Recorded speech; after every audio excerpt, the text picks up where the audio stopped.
I am the Tofu Golem. Please enjoy the video. Start now, power on your switch, and close the game you want to time travel in. You must disable automatic clock sync, so go to System Settings, then System, then Date and Time.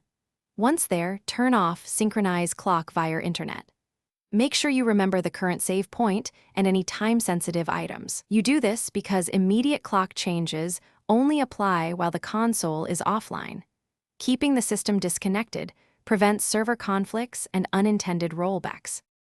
Now change the date. In Date and Time, choose Change Date and set the exact day you need.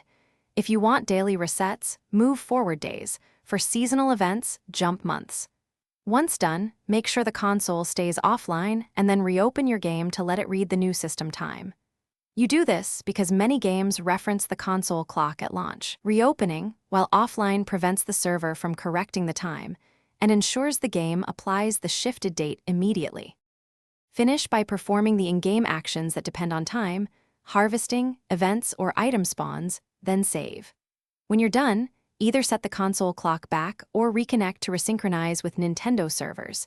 Make sure to check cloud saves before resyncing to avoid conflicts.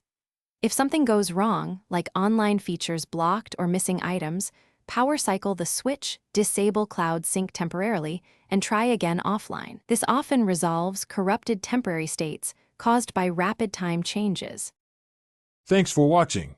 Consider subscribing if we helped you today.